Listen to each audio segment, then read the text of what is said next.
I believe in you. I believe in you so much that I've decided I want to make a blogcast of all the questions that I've received. Now, I think we're going to go over, 7 questions today. But ever since I started blogging and speaking, people have come up to me, and I'm not trying to be a false humble spirit here. I just feel like people see me do it. They feel like if Steph can do it, I can do it. And that's why I've had a lot of behind the scenes emails and communications of how do I start blogging? How do I start speaking? How do I start writing a book? And so today I just want to say I believe in you. And if I could do it, start a blog, I'm not the most popular blogger out there, but I'm not the least popular blogger. All I am is a woman who loves God, and I'm going to just do the best I can for today and rest. And I can't tell you how much that one statement, do your best, then rest, has comforted me. How many times I've spoken to myself, do your best, then rest. So today, I have all the questions that I have right here that have been written out and sent to me before, questions that I talked about on my Encouraging Heart Facebook page this afternoon. I just want to go over some of them with you and maybe expand a bit more. So this is going to be a long blogcast. The reason today when I was blow drying my hair, I felt like I needed to do a blogcast about this is because I know already you have a full life. I get it. I so get it. So my hope is that you put up your laptop as you're cutting up tonight's dinner or tomorrow night's dinner or packing your lunches and just listen to some of the words and some of the lessons I've learned and think about what might resonate with you to go forward and start your blog or start writing your book. And we're not going to really talk that much about speaking. A lot of the questions that have been written, they were not about speaking at all. But then I get quite a few questions behind scenes about speaking, and maybe that'll be another blogcast for another day. Right now I'm going to just more laser focus on blogging, writing, and a little bit about writing a book. Because it seems most of the questions I've received were about how do I get out and just branch from my idea into writing it out. So here we go. Question 1. Question 1 says, where do I start? Seriously, should I jump right into a blog or should I keep a journal for a while to log some ideas? Do I send some writing to friends, colleagues to gather opinions, or do I not care about what others think and just write in my own style voice? Really, how do I get out of my head and onto paper / a web page? Now, I think it's such an awesome question, and I think the first way to say this is just you were made for a purpose. We've talked about that quite a million times. You were made on purpose for a purpose, and just know whatever purpose your crafted for is going to be different than what mine is. So what I want to just say is just honor that your journey will look different than mine and another person's. So I'll just share part of what I feel like God asked me to do. Part of what God asked me to do is I journal a lot in my private time. And like, for example, one of the things I know God wanted me to do is write about the colorful art of friendship. And to be quite honest with you, I thought for the longest time that was going to be the title of my first book. But in fact, it wound up being the title of my first talk that kind of launched me out into speaking. But I didn't know that at the time. In fact, all I knew is that God was calling me to encourage women's hearts. So for me, it started with journaling. A lot of times, journaling and walking outdoors and journaling helps sift through a lot of the clutter, the day's clutter, my brain clutter. And then when I start seeing themes rise up on my walk or what I journal, I now use my smartphone to auto-dictate a lot of my thoughts because I feel like my brain is most clear when I'm outdoors. And then a lot of those thoughts are converted into talks or something to write about. Or a lot of my chapters were written that way for my Building Bridges book. I know that sounds kind of weird, but they were written verbally dictated. So what I believe God wanted me to do is encourage hearts, but I didn't know what vehicle. So the first vehicle I took, and I know I shared this before in a former blogcast, is I made a newsletter. And I'm still embarrassed to say this, but I'm just going to share this as part of my story. Our budget was small, very small, like non-existent. So I made a newsletter. I wrote a couple articles and I put it in a Word document and I emailed people that I never asked permission to. I emailed women because I wanted to encourage whoever's in your sphere of influence, Those are your people. So I sent a newsletter of just a couple encouraging articles, and I sent it out. So pretty hilarious, I still think today. And then from the newsletter, I then evolved into doing one blog post a week. And I wrote one blog post a week about my eating addiction. Listen, I don't like writing about my eating addiction, but you're supposed to write about what you know. What I know about is being a food addict. So I started there. It was very humbling. It was really not comfortable, but I'm going to be honest with you. And I'm just going to be honest because I believe this will help you. A lot of the things I still share today are not easy for me. They're not easy for me. It comes at a cost. Some people I look at publicly and I think, wow, it's so easy for them. It's not easy for them. They've just counted the costs. They've understood God's design for their life, and they're going to fearlessly go forward. Whether you're comfortable or not is really not important to God. Whether you're faithful or not, that's what's important to God. So, okay, I'm going to tell you, I'm going to ask you to think of two questions to further answer that question. What does God want you to write? I knew at that season, God wanted me to write to encourage other people that had emotional food addiction. I wanted them to be encouraged. So I wrote like what the nugget that God taught me that week. And that was it. I didn't diversify at all for a full year. And then the second question is, who are you writing for? And listen, I know sometimes it can get a little bit foggy, like, I think I'm just writing for me, and you just need to purge it out. Do that. And then maybe that's for someone else.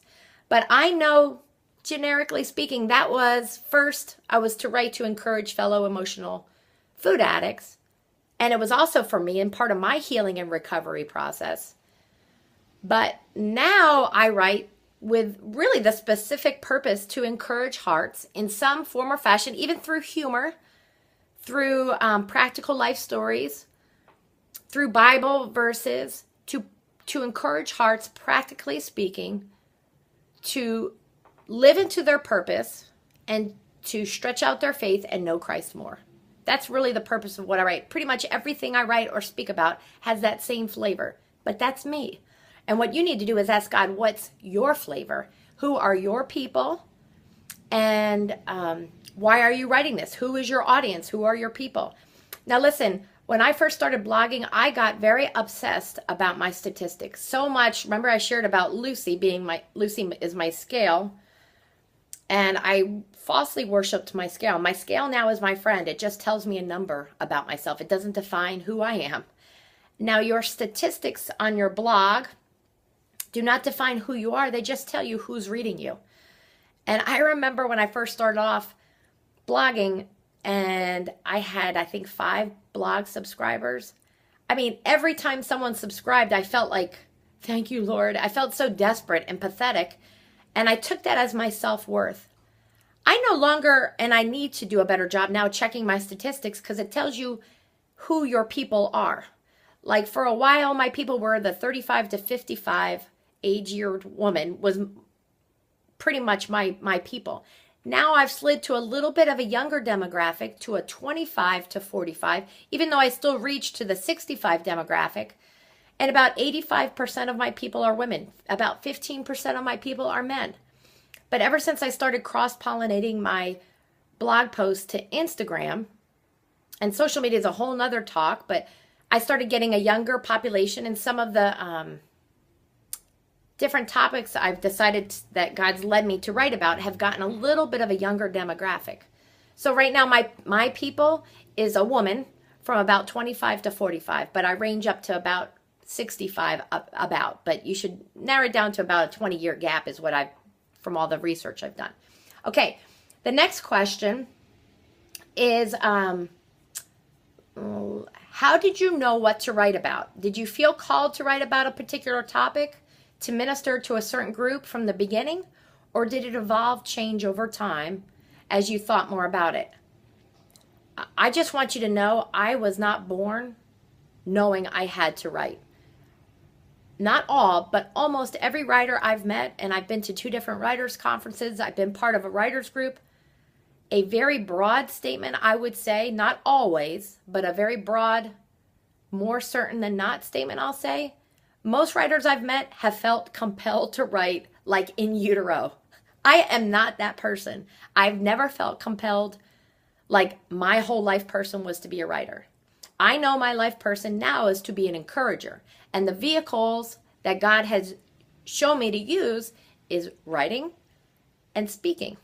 If I knew this when I was younger, I would have paid a lot more attention in English class. I'm just saying that, okay? I am grammatically challenged, but this is what I want to encourage you with today. You cannot be perfect in every area of your life. Embrace yourself. Love yourself enough to know that's not my strength, but I'm going to keep working at it because I know the vehicle God's asked me to do is be an encourager.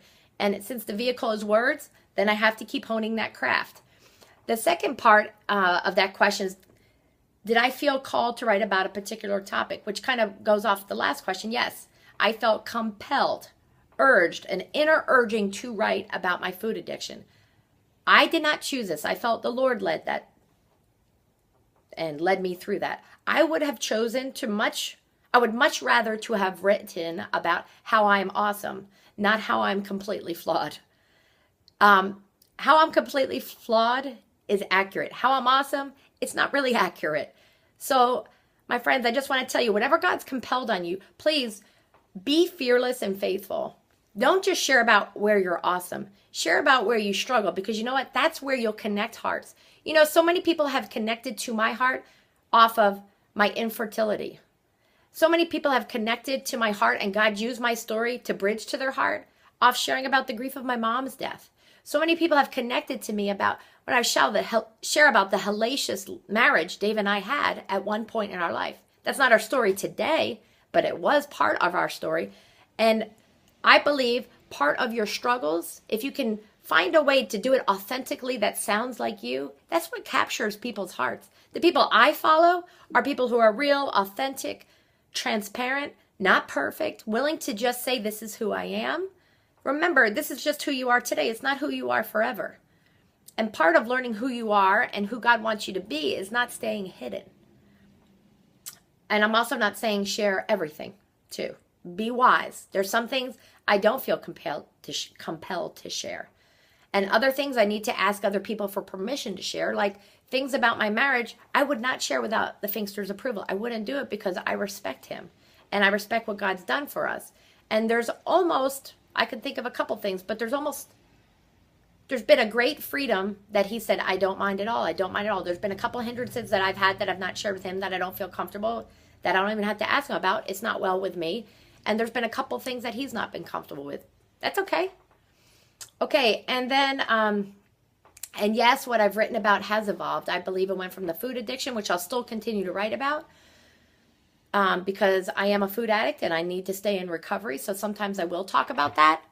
But then also, I also want to be true to the voice that God's given me today, which is to just share a part of my life and what God's doing. But it's purposed through the vehicle of story. It's purposed to help drop guards, to invite hearts in. So, okay, it's changed a bit. Okay, the next question. What kind of financial investment should I be prepared for if I start a blog? Can I start one cheap with the hopes of upgrading someday, or should I invest in a good site to begin with? You know, I responded to this on my Encourage in Heart Facebook page, but something else I want to say is, you don't even have to start up a blog. You know what you could do? You could start a Facebook page. I'm thinking about my girlfriend, Anne-Marie. She does an encouraging Facebook page because she knows God called her to be an encourager. She hasn't started a website. She's done an encouragement page on Facebook. So you could do that and it costs nothing. You just have to create the page and start putting your thoughts there. So that's what I'm going to say is maybe an idea to consider. Another idea to consider, if you're going to, and if you're sure you want to do a blog, there's a bunch of different types out there like Blogspot. I went from WordPress to Blogspot back to WordPress. So what I'm going to share with you, I think WordPress is just the best platform. I just do. And the reason why I think so is it can handle a very simple infrastructure and a lot you can find online for free. And it can grow with you. So, for example, I never wanted to do blogcasts like this. And now I do. So that was one of the requirements as we were researching a new platform, as God started shaping a different kind of platform and going wider besides just a written blog post. Also, I wanted to give you dollar signs. There's 3 expenses you'd want to consider in doing a blog. You can have a blog without a website, even though your blog address is your blog address, but you don't have to have other functionalities. So this is what I think would be a reasonable cost to consider. The first thing is web hosting. You need to have someone to host your site, your blog. I use HostGator. That's about $15 annually. And then you have to purchase a domain name. So, for example, I'm encouragedinheart.org, but I've also paid for stephfink.com, stephfink.org. So if anyone hits those things, they'll be redirected to encouragedinheart.org, because some people may remember the name from like a speaking engagement, Steph Fink. So I have merged all those. I use HostGator as the name of my provider. And to merge the domain name purchases, which is really an annual renewal, so I feel like it's more like renting, and the web hosting, I think you should fairly consider approximately $100 a year. And then I am really blessed with an awesome hubs. I mean, the Finkster is a computer science major. He's amazing. But there's been a couple things that he hasn't been able to do, very few things. So it may cost you to get some kind of website manager, and not just to get it up and running. I'm telling you, you're going to have glitches.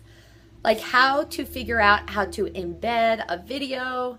We were doing all text, and I'm not going to go into all of it.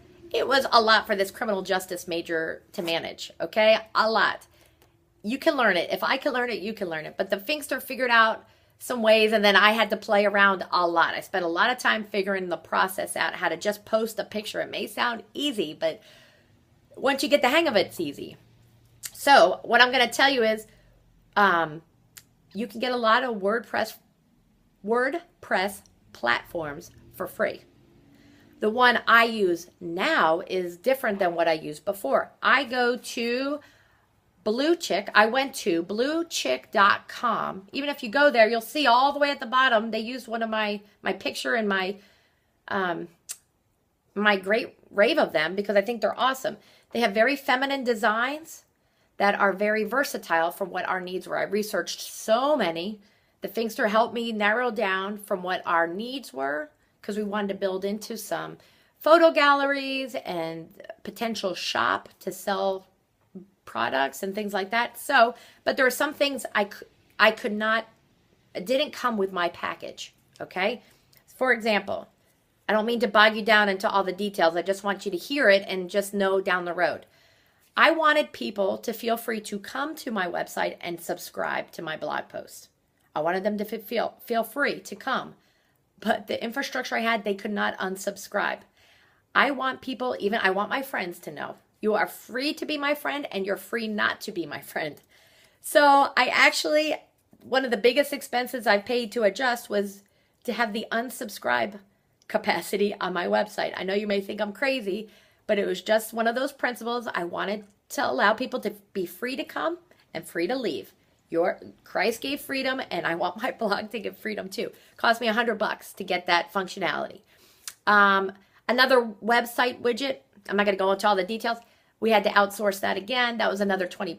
So what I'm saying is, if you don't have someone that has a solid, and maybe you do have solid technical skills, there's ways to do it cheaply. And the Finkster and I are pretty lean and mean. When I became an Encouraged in Heart LLC, those are now business expenses, but I'm not talking about running a business now. I'm just talking about getting your blog up and running. Okay, the next question. So I hope I answered your question. Bare bones, $100. I'm going to say $100 a year. That's what I'm going to say. And we'll go from there. All right, next question. What kind of time investment should I expect if I start a blog? How many times a week do you need to post to keep readers coming back? I think that's a really awesome question, and another great way to consider to balance. And I don't think life's a balance. I actually think it's more of a juggle, but it's a blessed juggle. I think it depends on who you are and what you have to give. I know when my boys were little, one blog post a week was all I could handle. I mean, that is all I could have handled. But now I do speaking and I'm promoting my book and also writing. There's more balls in the writing and speaking to juggle. So I sometimes transition to blogcasts because sometimes they take less time, sometimes they take more time, depending. But I start out one blog post a week. But one of the bloggers that I've studied, because I think she's doing blogging very successfully, is she took like 3 months off and told her readers ahead of time. And I don't think that's a fail. I think it's a win because you're teaching people, don't get burned out. So I think that's a personal decision. And your reader base will know what to expect from you. What I want to caution you against is, and I put this pressure on myself because I was studying my stats and anxious, ridiculous, I know, but I'm being honest. Don't put non-quality products out there just to fill the airwaves. That does not earn people's respect. What earns people's respect is when, even if it's a short one, it's relatively solid quality. It's not perfect. Remember, perfect's off the table, but solid quality. So if you do something quality oriented once a month and that's all you can do, celebrate it and stay true to yourself. And whatever your brand is, stay true to that. And then also know who you're reading and writing for. So for example, I am focused on women mostly. 85% of my readers are women from 25 to 45. I know the 25 to 45 woman, and I know they don't have a ton of time. So a lot of my blog posts aren't long. They're my video cast minus my blog cast minus this one. I hit a target of normally 2 minutes and 30 seconds. I want to be able to make my point and get out. Now, there's some writers that are much more flowery and creative writers. And why I go to their website is because I'm expecting a longer and wider. And when I get time to go to them, I enjoy and appreciate the way God made them because it's a long, more like an essay. So just be true to who you are and the voice that God gives you. And know your voice will change a little bit as you understand your reader base better. It'll change a little bit. Okay, the next question. How do you handle critics? Do you read all blog/book comments, or does someone read them out? Read the obviously unhelpful ones just to be rude. And do you pass on the rest? If you read all of them, does it affect what you think about and yourself? How do you shake that kind of stuff off? What an awesome question. Holy cow, what an awesome question. I have learned, I did not master this. I have learned, and it's taken some time, to receive the compliments and the criticism with open hands. Now, what I'm going to tell you is it's not easy for me to shake off the difficult comments. The ones that are written more to attack me than give me feedback. Let me give you an example.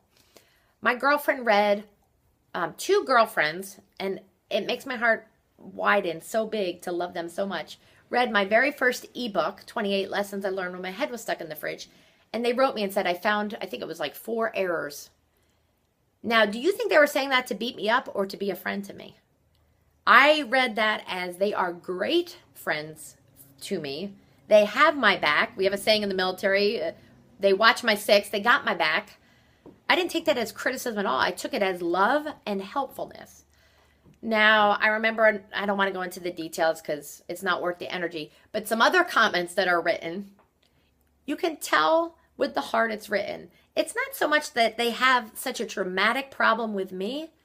They have a dramatic problem with themselves. And I just can't imagine what it would be like living inside of them because I think they criticize themselves so much that it comes out as just nastiness to me. Shake it off.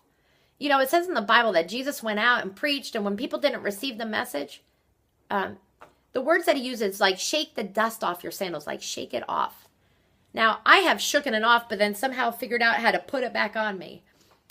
If other people's compliments or critiques make you to think too well or too poor of yourself, I'm going to tell you, get someone to filter it. I know of 2 people I know I would trust to be able to do that for me right now. And I know if I asked them, they would be willing to do it. I don't need that right now, but I'm absolutely willing to surrender to that. And then how do I shake it off? I cry. I journal. I cry. I pout. I journal. I surrender it to God. I shake it off. Sometimes I pick it back up, but then just keep pressing on. And just remember, no one's opinion of you ever needs to rate higher than what God's opinion of you is. So I'm making it sound easy, but it's not easy. Another question. My dream is to share poetry with the world through publication. I also have a child with chronic illness, and advocating on his behalf has monopolized my life for most of these past 4 years. I felt like I won the lottery because the fight that she fought, it won, and she wants to encourage other people to achieve validation in their hard work. She wants to flesh out it as an inspirational guide to help parents. What can you advise me to do as the first step? I have a title in mind and chapters. So this is what I think this is awesome, because this is a woman who I've known for years. From what I've just read from this, I can already kind of surface who her people are. Her people are parents who have chronically ill children or something like that, okay? So parents, and it could be men and women, or it could just be, mommies, because she's a mommy. But I'm going to say broadly, parents sound like her people. And then how does she do it? This is what I'm going to say about getting any kind of publication out there. If you want to get your words out there, I'm going to throw out some ideas. You could start your own blog, but that doesn't mean you automatically have a reader base. I get very regularly solicitations to guest write on my website. I'm going to tell you the majority of the times I say no, because they don't fit my people. Now, I have had a lot of guest writers on Encourage and Heart. You just have to go to Guest Blogger, and you'll see I have a little filter field. You'll see them. I've had many because they fit my people and my purpose to encourage hearts. Whatever is written needs to be about an 850-word piece with the purpose to encourage hearts in their life and faith to know Christ more. Now, a lot of the requests I've been asked, and they ask normally, I'm not going to pay my guest writers. I'm just telling you, if you ask to guest write, I may say yes, I may say no, and I'm not going to pay you. It's just I don't have that in my budget right now. But that's one way to get your message out, to write articles based off bigger things. Something else I'm going to say is go solicit people. Look through who you read. Look through the blogs that you read, the websites you frequent, the magazines in your home, the books that you read. Look at your demographic and see, a lot of magazines will have writers' requirements and do have open solicitations. Sometimes it's for free. Other times it's paid by word, or sometimes it's paid by article, but I've seen more that it's been paid by word, like 500 words, 5 cents a word, 15 cents a word, then you get paid that. But understanding that just a link back to your website is sort of a payment, because they're sharing your reader base with you. I know recently friends of ours are starting a marriage ministry, and I just know both of them. I love their hearts. Do I think they're perfect? No, I think they're perfectly lovely. And I want to see them succeed. So I said, hey, can I take one of your blog posts? I just took their stuff, made a picture, put their website, and I posted it because I want to see, because I believe their purpose is to encourage hearts in their marriage. So it's my honor to guest post and share whatever reader base I have to hopefully redirect. And I saw some of my reader base did follow them. So grateful. And in the same realm, I'm so honored when people have allowed me to come into their home. I feel like my website is, and my space is my home, allowed me in. So I'll give a link back and a name shout out. And so that's one way. Another way is if you are a Christian writer. I learned this at the She Speaks conference. If you want to get an article or published in a Christian venue, go to Christian Writers Market Guide by Sally E. Stewart. You can get it at the library. I often get the most current year version. Now, you may find the 2008 version, but don't use it because the writer requirements change continually, especially as some publications are more electronic. And listen, read those requirements.